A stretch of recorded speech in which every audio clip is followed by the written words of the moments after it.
The best thing about having a big audience for these videos and articles and podcasts and the email I do and the Twitter and Facebook is that there's so many smart people keeping their eye on these videos, and they don't let me stray, not even a little bit. One of those is a person we'll call True to Roof. That's his screen name. Anyway, True to Roof was just over here a little while ago. We were on my back porch smoking cigars, settling some of the world's problems, and I was explaining to True to Roof that I thought that more people were really opening their minds to this whole idea of black criminality and violence wildly out of proportion no matter what they see on TV, and they're starting to speak out about it.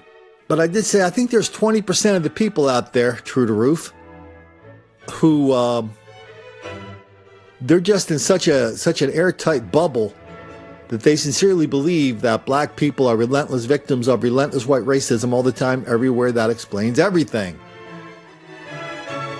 He straightened me out on that right away. He goes, no, that's not true, because of all those people that think that way, they're not sending their kids to school in the ghetto.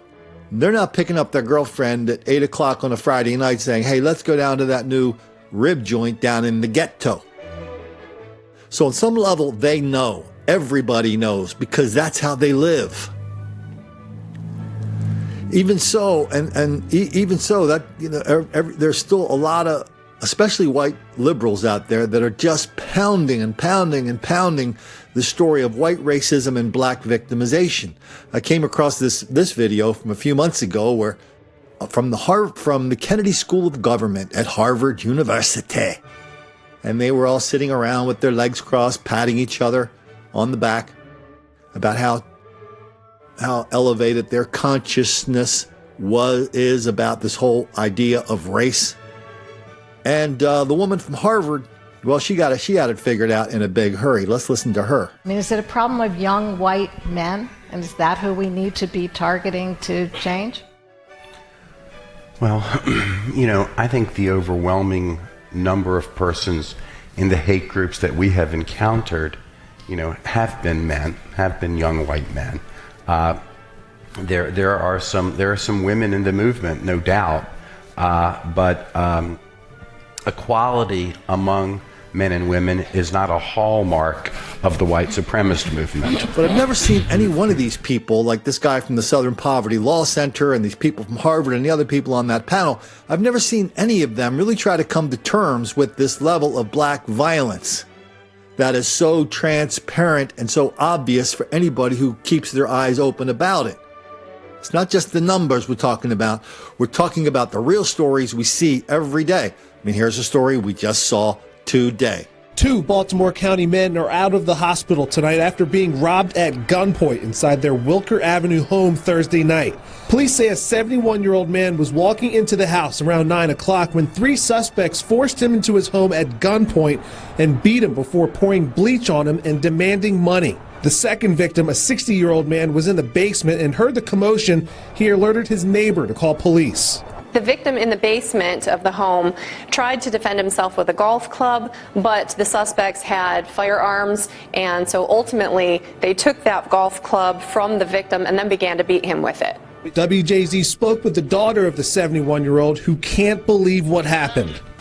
I mean, just pure disbelief and disgust, the fact that somebody would actually do this to another human being, let alone my father or my cousin. And what we're about to hear from Joe Biden on the Reverend Dr. Martin Luther King Jr. Day a couple days ago.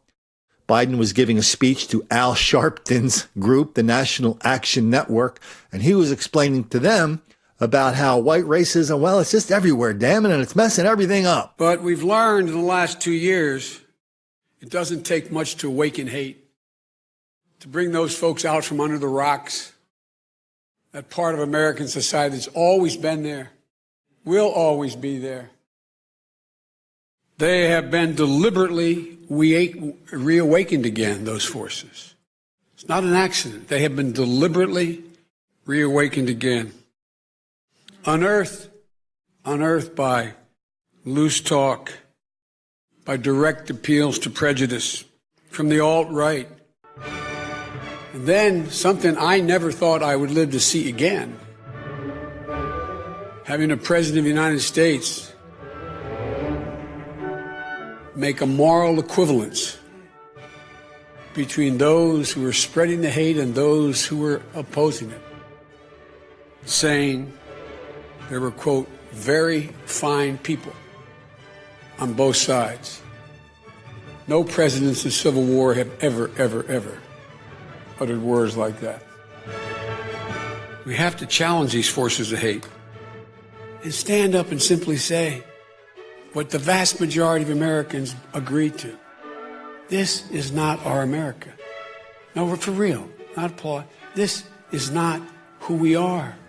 We have a lot to root out, but most of all, there's systematic racism that most of us whites don't like to acknowledge even exists. We don't even consciously acknowledge it, but it's been built into every aspect of our system. One thing we know for certain, you've learned it over and over again through history, whether it's the Holocaust or the Civil Rights Movement, silence is complicity.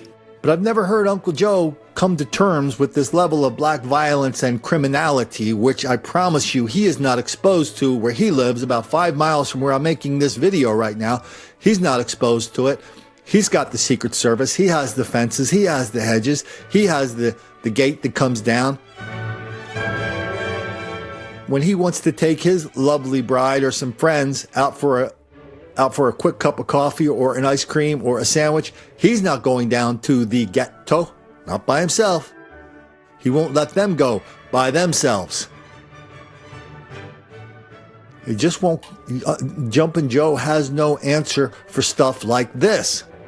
A week ago, a security camera at on-campus housing Bayou Oaks captured armed robbers crawling to creep up on their victim. They held him at gunpoint to steal his wallet and car. 18-year-old David Augustine and a juvenile have been charged. 2 of 10 people, University of Houston police say, have been targeting students in robberies this month. All 3 cases have been solved. Arrests and charges have been made in all cases. In a video message, the University of Houston's chief of police announced the development. 8 juveniles and 2 adults, Augustine and 18-year-old Isaiah Erdy, are tied to 3 campus robberies, he said, 2 at housing complexes, 1 in parking lot 4A. And so on it goes.